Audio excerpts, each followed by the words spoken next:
A The Ridge, ottavo in gara 1, alla mia prima gara in USA. In gara 2, non classificato.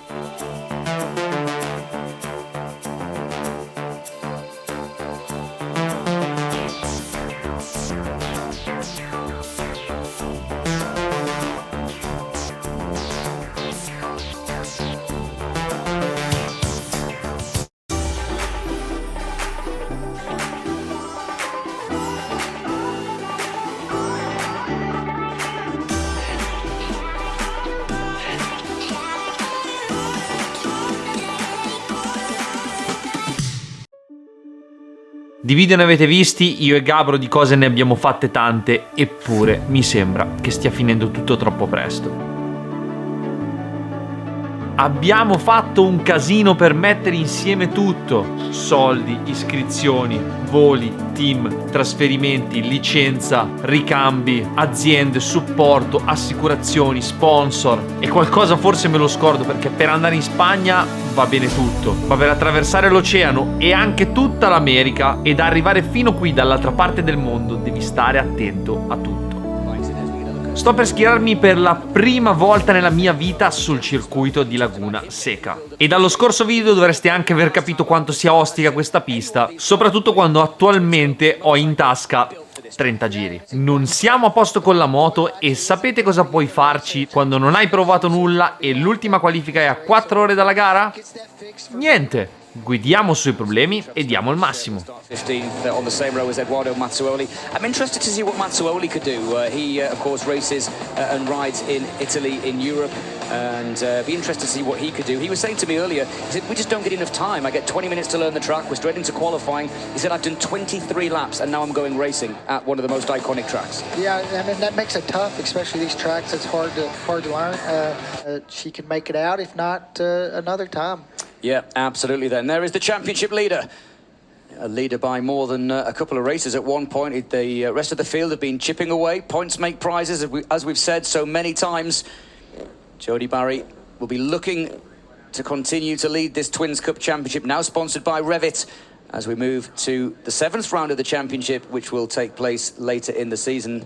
And that is going to be at Brainerd in a couple of weeks' time before we head back to the East Coast. All eyes then on Caleb de Correll, the defending champion, looking for his first win with the number 1 plate. The 49 of Hayden Schultz, just behind him his teammate 43. All eyes then on the lights. Semaforo rosso, via! Partenza senza infamia, senza lode. On the front row of the grid as Rispoli and Blake Davis come side by side. They touch bars heading down into turn 1 and Benjamin Glody looks as... Ma il mio punto forte è sempre la staccata e adesso gliene picchio una là in fondo e cerchiamo di fare un mezzo miracolo alla prima curva. Ho passato anche Jody all'esterno. Ora sono subito dietro al gruppo dei primi. Ho solo un pilota che secondo me è più lento, non ha il passo per stare con loro, quindi devo farlo fuori subito e cercare di attaccarmi. Passo gara, che volete che vi dica? Devo improvvisare. Purtroppo, non avendo provato nulla, tutti i turni sono serviti a migliorare e a conoscere appunto la pista, quindi ingiudicabile il mio passo gara. Vedremo che cosa riuscirò a fare. Non voglio sbagliare, è troppo importante terminare la gara oggi. Ritirarmi non è una delle ipotesi. Look at Caleb, looks like he's going to try to strike right back. I don't know if it's going to be a tough pass here. We'll see the run out of 6. And already we are seeing that the gloves are off. Very, very early days here as they head up the hill then towards the corkscrew for the first time. And already they're 3 abreast. Benjamin Glody looking on the inside. And there is Hayden Schultz trying to go from 3rd to 2nd to 1st. Through he goes and Glody loses 2 places. And somehow they all make it through. Down the hill we go then. Looks as though that is Corey Ventura, I think, that has locked himself into 5th position. A great start from Corey. Then it's Mazziardo. Then it's Blake Davis. Little look on the inside there from James Rispoli. As you said, anybody could win this. We've already had about 20 overtakes in the first 3 quarters of a lap. And Jody Barry, starting 11th, did not get a very good start. Jody Barry down, where is he? 10th or 11th? No, Jody! Niente, il capoclassifica del campionato, ovvero il mio compagno di squadra Jody Barry, non è il suo weekend. Intanto nell'incidente un pilota molto forte, Wyman, è rimasto indietro e io devo passare Trevor Standish che è davanti a me per arrivare a raggiungere Tick Hobbs e Bryce Prince. God, he has such a big points lead. Eccolo, via Standish. Qua ovviamente poi la grafica la vedete sbagliata perché anche se ho passato Standish, purtroppo si riaggiorna ogni settore. Everything struggles. It's a snowball effect. Unbelievable as his teammate then lets off the brakes. Ora devo ricucire il gap che ho con Hobbs, che tra l'altro ci ho fatto tutta la gara insieme a The Ridge, e vediamo come si comporterà Bryce Prince visto che lui qui dentro è local. Still don't see him. High side of the plate. High side. Yeah. And in fact he was further back than 10th, wasn't he? I was counting him through at 10th. Beh dai, primo giro non sono lontanissimo, pensavo molto peggio. Anche se davanti vedo che tirano forte. Ora che sono in coda al gruppo dei primi, tutti quelli che ho davanti sono tutti i top rider della categoria. Hayden Schultz is now within one race. There's only 19 points between them. This is the live championship standings. Masiato would be 4 points off.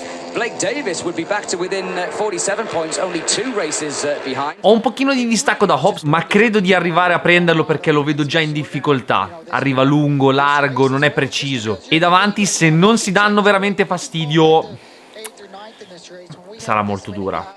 We have 8 guys in this lead pack. Over the line we go, wheel to Inizia il terzo giro e sono ancora lì. Giro veloce per me, 32-1, 4 decimi più forte di ieri. Non male. spoken about too much this weekend is Corey Ventura. He's got extra seat time. He's riding for Vision Wheel M4 X-Star Suzuki in Supersport. That is surely going to help him a little bit. Well, also I think this is his local track too, and it's his home track. Last year when he was here, he got on the podium in the Supersport class running his own program. So definitely a track that he does well at, and we're used to seeing him up front, and I think kind of going into this season, kind of expected Corey to be a front runner every race. Around turn 5, heading up the hill towards turn 6. We talked about it yesterday, we talked about it earlier. I know that some of our viewers might just be tuning in. This really does dictate your speed up. Horsepower hill, I'm going to call it, as we head up this incline. As they now go side by side, there's nothing wrong between the speed of those bikes. They go 3 abreast. Caleb de Krill puts the elbow in the face. Oh, and here comes Ventura. Ever the opportunistic maneuver, and through he goes. Nice move that from Corey. Really good move by Corey Ventura, just right there on the inside. Corey's looking racy, looking aggressive. Yeah, and we've seen this when he's been in the Supersport Championship in the past. He had a couple of wild cards last year in this championship. He knows how to ride the twins as they come down to complete lap number 3. James Rispoli keeping a watching brief, but this is a really, really good run. It's probably the best we've seen from Corey in this category this year. Yeah, this year for sure, by far his best ride. And look at him, going to try to make a pass for the lead. Oh, that's tight, that's brave as you go down into turn 1. The Yamaha, he's got... Che sarebbe stato un weekend in crescendo, quello lo sapevamo, avrei girato talmente poco che tutto sarebbe stato un miglioramento. Qua intanto ovviamente non si vede, però ho passato Tig Hobbs, però davanti stanno scappando e io non ne ho, o almeno non a quel ritmo. From Aprilia, from Yamaha, so it's pretty even, absolutely, 3x3. And just keep your eyes in the back of the picture on the number 22 of Blake Davis. Just behind him is Bryce Prince on the 74. This is his first ever race as Caleb de Krill goes back in front again. We should have been keeping a tally chart of how many overtakes we've had. I think if these top 3 would just kind of stay in line for a couple laps, they would maybe break away from the other pack. They're already got about a half a second gap, and they're going back and forth. Yeah, just keeping you back in the picture as well. That red bike that is coming to join the party. And again, they go side by side. I tell you what, Ventura is brave into the corner. He's going to go around the outside of him. That's not going to work, surely. He thought about it, though.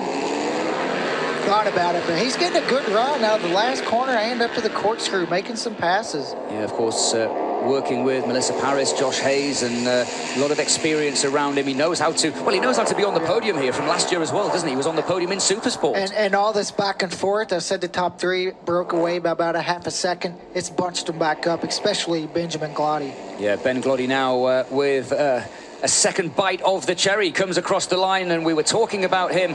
Cavolo, ancora meglio, 31,8, best lap assoluto per me qui a Laguna Seca. 7 decimi meglio della qualifica. Gli americani ieri dicevano che già aver fatto 32 era una gran cosa, scendere in 31 e leggerlo sulla tabella, sono molto contento. Anche se però davanti a me ho la cosa più brutta che ti possa succedere in una gara, soprattutto quando non conosci la pista.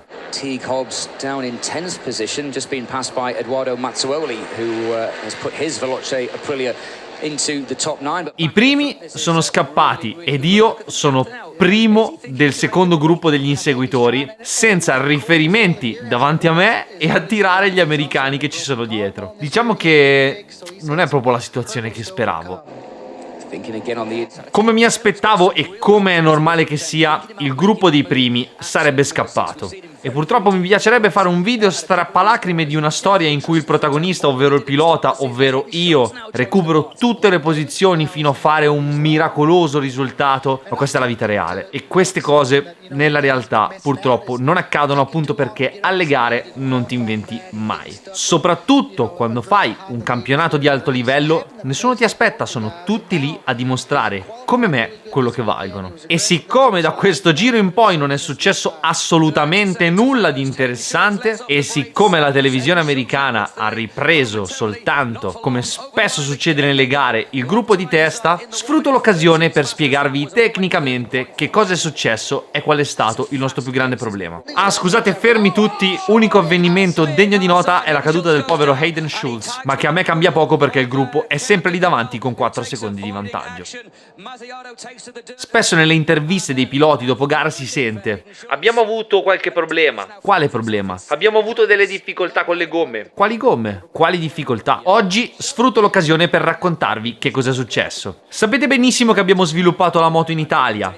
Posizione del pivot diversa, un setup della moto abbastanza particolare con geometrie molto alte per favorire il trasferimento di carico, e con tutta questa baracca a Cremona abbiamo fatto lo stesso tempo di Maverick Viñales. Ora, non voglio dire Mazzuoli uguale Viñales, anche perché abbiamo fatto i nostri relativi best lap in condizioni diverse, con gomme diverse, però sicuramente è la dimostrazione che proprio a spasso non siamo andati. In Italia abbiamo utilizzato pneumatici Pirelli, visto che era inutile utilizzare le Dunlop che si trovano da noi in Italia ed in Europa perché sono completamente diverse e di diversa produzione rispetto a quello che si trova in America. E voi direte: Edo, ma scusa, ma potevi fartele spedire? Sì, vero, però a parte che non è così facile, e poi non so se vi ricordate quanto erano stretti i tempi. Comunque, per contestualizzare, il Petrux una comparativa l'ha fatta, e fra le Pirelli e le Dunlop americane ci ballano, dipende dalla pista, ma anche 2 secondi. Cioè, avete presente 2 secondi a quel livello? In Italia avevamo trovato un buon compromesso tra l'utilizzo della frizione STM, che poi avevamo tarato in maniera specifica, e la mappa di freno motore. Ovviamente utilizzavamo il freno motore di serie, e tutti i possessori di RS e Tuono 660 sapranno che ci sono le 3 mappe, 1, 2 e 3, dove il freno motore a 3 è quello più invadente, mentre A1 è quello più libero. Noi abbiamo utilizzato sempre appunto la frizione STM e il freno motore A3, quindi quello più frenato, e finché c'è grip va benissimo. Però quando cominci a utilizzare gomme totalmente diverse, la musica cambia. A The Ridge la pista è bella, l'asfalto è nuovo e c'è una condizione abbastanza simile, come quasi potremmo trovarla in Europa. In più era la prima gara, esordio, la moto era nuova, diciamo che i problemi erano altri e questa cosa è passata in secondo piano. Però già mi ero reso conto di alcuni comportamenti un po' strani della moto, ovvero che facevo fatica a fermarmi, e in gergo tecnico il fermarsi è la capacità di fermare la moto in meno spazio possibile. Quindi facevo fatica a fermarmi vuol dire che frenavo dove il mio occhio mi diceva che ci sarei stato e arrivavo perennemente sempre lungo, e cominciavo a fare cose del tipo voler mordere di più il freno. Questa cosa mi faceva chiamare molle più dure, insomma andavo in una direzione opposta a quella che ho sempre fatto, che comunque poi ci sta, gomma diversa, strada nuova, ci devi lavorare. Se a The Ridge il problema era quantificato in una scala da 1 a 10,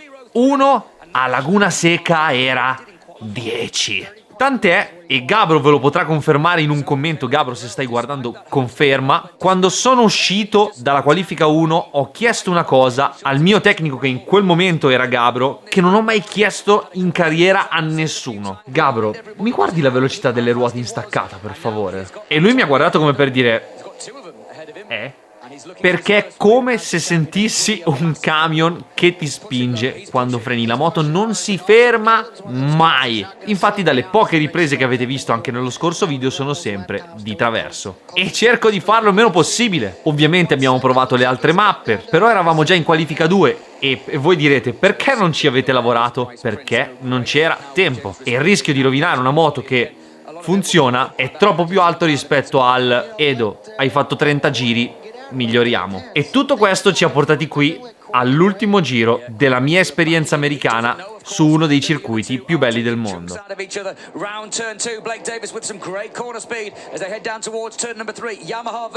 Ebbene sì, all'ultimo giro, oltre a darlo la beffa, Cody Wyman mi ha passato, e quando mi ha passato non ne avevo più per rispondere. È stato più bravo, lui era uno di quelli che avrebbe dovuto fare la gara là davanti, e sono contento di averlo tenuto dietro fino alla fine. Chiudo nono, ancora top 10, ma molto lontano da quello che speravo.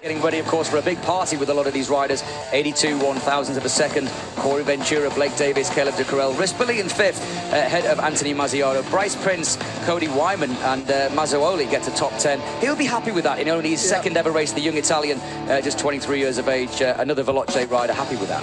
Vi dico la verità, dopo aver passato la bandiera a scacchi, ero molto più arrabbiato per la situazione che per il risultato in sé. In 3 settimane abbiamo attraversato il mondo, costruito una moto, fatto una gara, smontato la moto, fatto un motore, fatto un test, viaggiato 3 giorni per andare a Laguna Seca, fatto 30 giri, la gara, finito. Io, in cuor mio, ho cercato davvero di fare il massimo, l'impossibile, facendo le notti in officina con Gabro e cercando di dare il massimo in pista senza fare pasticci, anche perché già il tempo era quello che era. Se avessimo dovuto passarlo a rattoppare le carene per le moto che avrei lanciato per aria, non sarebbe stata un'idea intelligente. E lo dimostra anche il fatto che sono sceso in 31, ma per chiudere il gap che manca col gruppo dei primi ci sarebbe voluto un po' di prove e soprattutto poi trovarsi in una situazione nella quale non hai nessuno davanti. Io lo dico sempre che con i se e con i ma vai poco lontano, però cazzo, ma almeno un warm up e la gara della domenica. Proprio a Laguna Seca dovevano fare il round singolo. Se ci fosse stato il warm up e la gara della domenica, avremmo potuto pensare di lottare per un podio, per una top 5? Sicuramente su questo mi rimarrà sempre il dubbio, anche perché ora